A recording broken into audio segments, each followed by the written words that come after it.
Congress senior నేత జీవన్ రెడ్డి కాంగ్రెస్ పార్టీకి రాజీనామా చేయడం దాదాపు ఖాయమైనట్టు తెలుస్తోంది. జగిత్యాలలోని జీవన్ రెడ్డి ఇంటి దగ్గర ఉన్న కాంగ్రెస్ ఫ్లెక్సీలను ఆయన అనుచరులు తొలగించారు. ఈ నెల 24న లేదా 25న కాంగ్రెస్ పార్టీకి రాజీనామా చేసి బీఆర్ఎస్ పార్టీలో చేరబోతున్నట్టు తెలుస్తోంది. జగిత్యాలలో భారీ బహిరంగ సభ ఏర్పాటు చేసి గులాబీ కండువా కప్పుకోబోతున్నట్లు సమాచారం. జీవన్ రెడ్డి నివాసం దగ్గర కాంగ్రెస్ ఫ్లెక్సీలు తొలగిస్తున్నారు. తాజా అప్డేట్స్ అందించేందుకు ప్రతినిధి సతీష్ సిద్ధంగా ఉన్నారు. సతీష్. ఎస్ బలరాం, కొంతకాలంగా కాంగ్రెస్ పార్టీ సీనియర్ నేత మాజీ మంత్రి జీవన్ రెడ్డి పార్టీ మారుతారనే ప్రచారం జోరందుకున్న నేపథ్యంలో వాటన్నిటికీ ఊతమిస్తూనే జగిత్యాల్లో రాజకీయ పరిణామాలన్నీ మారుతున్నాయని చెప్పుకోవచ్చు. ఇటు జీవన్ రెడ్డి సైతం పరోక్షంగా ఒక ఇంటి కూడా ఇస్తున్నాడు. ఇక కాంగ్రెస్ పార్టీలో కొనసాగాలంటే ఆలోచించాల్సిన పరిస్థితులు కొందని చెప్పి ఇటీవల కామెంట్ చేశారు. ఈ కామెంట్స్ అర్థం మాత్రం ఇక జీవన్ రెడ్డి పార్టీ మారడమే అని చెప్పి జీవన్ రెడ్డి సన్నిహిత వర్గాల నుంచి వినిపిస్తున్నటువంటి ప్రచారంగా చెప్పుకోవచ్చు. ఇక జీవన్ రెడ్డి ఎప్పుడు ఏ ఫ్లెక్సీ ఏర్పాటు చేసినా అక్కడ ఉన్నటువంటి కాంగ్రెస్ పార్టీ సంబంధించినటువంటి సీనియర్ నేతలు కావచ్చు, ఇటు సోనియా గాంధీ మొదలు రాజీవ్ గాంధీ, అదేవిధంగా రాష్ట్ర నాయకత్వం ఈ ఫ్లెక్సీలో తమ ఫోటోలన్నీ కూడా ముద్రించేవారు. కానీ ఈ రోజు జీవన్ రెడ్డి నివాసం వద్ద ఉన్నటువంటి కాంగ్రెస్ పార్టీకి సంబంధించినటువంటి ఫ్లెక్సీలన్నీ కూడా ఆయన అనుచరులు తొలగించడం జరిగింది. కేవలం జీవన్ రెడ్డి సంబంధించినటువంటి ఫ్లెక్సీ మాత్రమే ఏర్పాటు చేశారు. అందులో జనజీవనుడు అని జీవన్ రెడ్డి ఒక పెద్ద ఫోటోను ముద్రించి ఆ ఫ్లెక్సీలో ఏర్పాటు చేశారు. శ్రీరామనవమి ఉగాది శుభాకాంక్షలు చెప్తూ ఏర్పాటు చేసిన ఫ్లెక్సీలో గతంలో మాత్రం కాంగ్రెస్ పార్టీ నాయకత్వానికి సంబంధించినటువంటి అందరి ఫోటోలు మాత్రం ఉండేవి. కానీ ఇప్పుడు ఆ జీవన్ రెడ్డి ఉన్నటువంటి ఫ్లెక్సీల్లో ఏ కాంగ్రెస్ పార్టీ నాయకునికి సంబంధించినటువంటి ఫోటో మాత్రం అందులో లేదని చెప్పుకోవాలి. ప్రస్తుతం ఒక జీవన్ రెడ్డికి సంబంధించినటువంటి ఫోటోను మాత్రమే ముద్రిస్తూ ఫ్లెక్సీలను ఏర్పాటు చేశారు. ఇదంతా కూడా రాజకీయంగా జీవన్ రెడ్డి మరొక అడుగు వేయబోతున్నారు, మరొక పార్టీలో చేరబోతున్నారనే సంకేతాలు ఇస్తున్నట్లుగానే జగిత్యాల రాజకీయ వర్గాలు చర్చిస్తున్నాయి. ఇప్పటికే బీఆర్ఎస్ పార్టీ సంబంధించినటువంటి అధినేత కేసీఆర్తో పాటు ఆ పార్టీ వర్కింగ్ ప్రెసిడెంట్గా ఉన్నటువంటి కేటీఆర్తో ఇప్పటికే జీవన్ రెడ్డి మాట్లాడినట్టుగా తెలుస్తుంది. జీవన్ రెడ్డి పార్టీ మారితే ఏ రకంగా ఉండబోతుంది, జీవన్ రెడ్డి బీఆర్ఎస్లోకి రావడం వల్ల బీఆర్ఎస్ పార్టీకి లాభం చేకూరుతుందా, ఏ రకంగా ఉండబోతుంది, దీంతో పాటు పార్టీ మారితే ఏ రకంగా పరిణామాలు ఉంటాయని చెప్పి జీవన్ రెడ్డి కావచ్చు, కాంగ్రెస్ కావచ్చు, బీఆర్ఎస్ కావచ్చు, ఈ మూడు పార్టీలు ఒక నేత వీరందరూ కలిసి సర్వేలు కూడా చేయించుకున్నటువంటి పరిస్థితి జగిత్యాల్లో చోటు చేసుకుంది. ఇక దాదాపు బీఆర్ఎస్లో చేరడానికే ఇటు జీవన్ రెడ్డి నిశ్చయించున్నట్లుగా అనుచర వర్గం చెప్తుంది.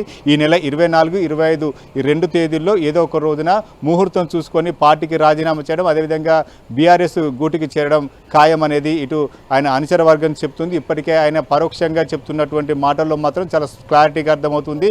ఎమ్మెల్యే సంజయ్ కుమార్ వచ్చిన తర్వాత తనకు జగిత్యాల్లో ప్రయారిటీ లేకుండా పోతుంది, ప్రతిపక్ష ఎమ్మెల్యేకు పార్టీలో ప్రయారిటీ ఇవ్వడమేనని చెప్పి జీవన్ రెడ్డి క్వశ్చన్ చేస్తూనే ఉన్నారు. అయితే ఇక కలిసి ప్రయాణం కొనసాగడం మాత్రం ఎట్టి పరిస్థితుల్లో కుదరదు అని చెప్పి నిర్ణయానికి వచ్చి జీవన్ రెడ్డి ఒక ఫైనల్ డెసిషన్గా తీసుకోబోతున్నట్టుగా తెలుస్తుంది. ఇప్పటికే చాలా ఆలస్యం చేశాను, ఈ ఆలస్యం కూడా తన అసమర్థకు కారణంగా అవుతుందని చెప్పి భావించినటువంటి జీవన్ రెడ్డి ఇక రాజకీయంగా పార్టీ మారడమే ఇంతకాలం తన ప్రత్యర్థి పార్టీ అయినటువంటి బీఆర్ఎస్ పార్టీలో చేయి కలిపి రాజకీయంగా ఇక కాంగ్రెస్ పార్టీ పైనే విమర్శల దాడి చేసే అవకాశం కనిపిస్తుంది. మొత్తానికైతే భారీ బహిరంగ సభ నిర్వహించి జీవన్ రెడ్డి పార్టీ మారబోతున్నట్లుగా జగిత్యాల రాజకీయాల్లో చర్చ జరుగుతుంది. మొత్తానికైతే ఈరోజు జీవన్ రెడ్డి ఆయన అనుచరులు ఏర్పాటు చేసిన ఫ్లెక్సీలు మాత్రం ఇక కాంగ్రెస్కు జీవన్ రెడ్డి గుడ్ బై చెప్పబోతున్నారు, బీఆర్ఎస్లో చేరబోతున్నారనే సంకేతాలు ఇస్తున్నట్లుగానే జగిత్యాల్లో ప్రచారం జరుగుతుంది. బలరాం. సతీష్, అంటే జీవన్ రెడ్డి పార్టీ మారినట్లయితే జగిత్యాల్లో కావచ్చు లేదంటే కరీంనగర్ జిల్లా వ్యాప్తంగా కావచ్చు ఎటువంటి ప్రభావం కాంగ్రెస్ పార్టీలో ఉంటుంది? మరోవైపు బీఆర్ఎస్లో చేరడం కానీ కన్ఫర్మ్ అయితే బీఆర్ఎస్ పార్టీకి ఎంతవరకు కలిసి వచ్చే అవకాశాలు ఉంటాయంటారు?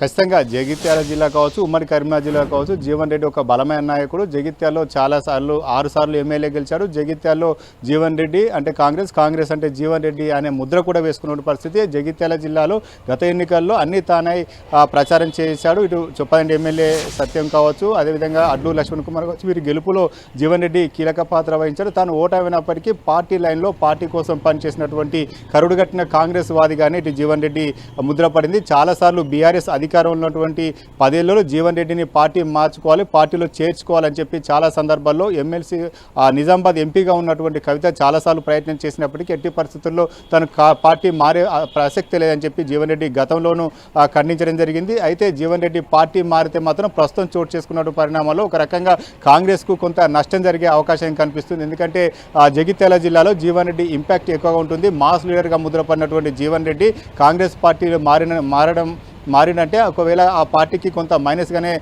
చెప్పుకోవచ్చు. ఇక బీఆర్ఎస్కు ఒక రకంగా ఇది ప్లస్ అవుతుందని చెప్పుకోవచ్చు. ఎందుకంటే జగిత్యాల జిల్లాలో ఉన్నటువంటి సంజయ్ కుమార్ బీఆర్ఎస్ ఎమ్మెల్యే గెలిచినప్పటికీ కాంగ్రెస్కు అనుబంధంగా కొనసాగుతున్నారు. వచ్చే ఎన్నికల్లో ఎట్టి పరిస్థితుల్లో జగిత్యాలకు బీఆర్ఎస్కు సంబంధించి ఒక బలమైన అభ్యర్థి కావాలి, ఆ బలమైన నేత జీవన్ రెడ్డి రూపంలో బీఆర్ఎస్కు దక్కుతుందని చెప్పుకోవచ్చు. ఇక నిజామాబాద్ ఎంపీకి గతంలో కవిత ఉండేది, ప్రస్తుతం అయితే కవిత జాగృతికి అధ్యక్షురాలుగా కొనసాగుతుంది. ఇటు బీఆర్ఎస్కు గుడ్ బై చెప్పిన నేపథ్యంలో ఇటు నిజామాబాద్ బీఆర్ఎస్ ఎంపీ అభ్యర్థిగా కూడా జీవన్ రెడ్డి పోటీకి అవకాశం ఉంది. బీఆర్ఎస్కు మాత్రం ఒక రకంగా జీవన్ రెడ్డి రూపంలో ఒక బలమైన నాయకుడు దొరికినట్టుగానే అవుతుంది. గతంలో కూడా 1981లో పార్టీలోకి వచ్చిన తర్వాత కేసీఆర్తో కూడా జీవన్ రెడ్డి సన్నిహిత సంబంధాల్లోనే ఇద్దరు కూడా రాజకీయంగా ఒకేసారి రావడం, ఇటు 1983లో జీవన్ రెడ్డి ఎమ్మెల్యేగా విధేయం సాధించడం, చాలా సందర్భాల్లో ఇటు కేసీఆర్తో అదేవిధంగా జీవన్ రెడ్డి చాలా సన్నిహిత సంబంధంలోనే. ఒకవేళ పార్టీ మారినట్టయితే ఖచ్చితంగా బీఆర్ఎస్కు కొంత ప్లస్ అవుతుంది, కాంగ్రెస్కు మైనస్ అవుతుందని చెప్పుకోవచ్చు. ఎందుకంటే జీవన్ రెడ్డి వంటి బలమైన నేత, అదేవిధంగా బలమైన సామాజిక వర్గం కలిగినటువంటి నేత, మాస్ లీడర్గా గుర్తింపు ఉన్నటువంటి నేత కావడంతో ఇటు జీవన్ రెడ్డి పార్టీ మారితే మాత్రం కాంగ్రెస్ పైనే విమర్శల దాడి చేసే అవకాశం ఉంది. ప్రస్తుతమే ఇప్పటికే కాంగ్రెస్ను ఇరకనారిన పెట్టేటువంటి వ్యాఖ్యలు కూడా చేస్తున్నటువంటి పరిస్థితి. కాంగ్రెస్ పార్టీకి ఒక కొరకరాని కొయ్యగా జీవన్ రెడ్డి మారుతున్నటువంటి సందర్భంలో ఇక జీవన్ రెడ్డి పార్టీ మార్పు పైన చాలా క్లారిటీగా ఉన్నట్టుగా తెలుస్తుంది. ఇక అధిష్టానం సైతం చాలా సందర్భాల్లో జీవన్ రెడ్డిని బుజ్జగించే ప్రయత్నాలు చేసినప్పటికీ కూడా అది కూడా కొంత జీవన్ రెడ్డి ససేమీర్ అన్నట్టుగా తెలుస్తుంది. ఈ 2-3 రోజుల్లో ఇటు పీసీసీ ప్రెసిడెంట్ కావచ్చు, అదేవిధంగా ఉత్తమ్ కుమార్ రెడ్డి కావచ్చు, వీరంతా కూడా జీవన్ రెడ్డితో మాట్లాడే అవకాశం ఉన్నట్టుగా చర్చ జరుగుతుంది. అయితే జీవన్ రెడ్డి ఇప్పటికే చొప్పదండి ఎమ్మెల్యే కూడా మేడిపల్లి సత్యం కలిశారు. అయితే ఇద్దరి మధ్య ఒక అరగంట సేపు చర్చ జరిగింది. పార్టీ మారే విషయంలో ఆలోచించుకోవాలని చెప్పి ఎమ్మెల్యే సత్యం కోరినప్పటికీ ససేమీర్ అన్నట్టుగా తెలుస్తుంది. మొత్తానికైతే జీవన్ రెడ్డి పార్టీ మారినట్లయితే జగిత్యాల జిల్లాలో చాలా రాజకీయ పరిణామాలు వేగంగా మారే అవకాశం కనిపిస్తుంది. జీవన్ రెడ్డి పార్టీ వీడతారంటూ చాలా కాలంగా ప్రచారం జరుగుతున్నా ఇటీవల జోరందుకుంది. ఈ క్రమంలోనే ఈ నెల 14న 10 టీవీతో ఎక్స్క్లూజివ్ గా తన స్పందన తెలియజేశారు. 4 దశాబ్దాల పాటు పార్టీతో ఉన్న అనుబంధాన్ని గుర్తు చేసుకున్నారు. పార్టీని వీడాలంటే బాధగా ఉందంటూ ఆవేదన వ్యక్తం చేశారు జీవన్ రెడ్డి. పార్టీ వదులుకోవాలంటే కూడా అంత సులువు ఉండదు కదండి. Tickets 4 tickets. ఇప్పుడు రేవంత్ రెడ్డి గారు పిసిసి ప్రెసిడెంట్గా he deserves to become the chief minister. He deserves. ఆయన నాయకత్వంలో కాంగ్రెస్ పార్టీ అధికారానికి వచ్చింది. ఇప్పుడు బట్టి గారు ఏదైతున్నదో సిఎల్పి నాయకుడిగా ఉప ముఖ్యమంత్రి, అది లోన్ రిప్రజెంటేటివ్ ఇన్ కౌన్సిల్లో 5 ఏళ్ళు కొట్లాడింది. ఇంకా అప్పటికి 20 మాసాల టర్మ్ ఉంటాయి. కనీసం మంత్రివర్గంలో అవకాశం కల్పించకూడదు. బాధ అనిపించకుండా ఈ ఏమైనా ఆలోచన ఎందుకు వస్తుంది, పార్టీలు కొనసాగడము ఆలోచించుకునే పరిస్థితి ఏర్పడ్డది అనేది ఎందుకు వస్తే బాధ అనిపిస్తే ఇది కాంగ్రెస్ ఐడియాలజీకి అనుగుణంగా మాట్లాడుతున్నాయి. I never differ with Congress party ideology so far I have never differed with Congress party ideology.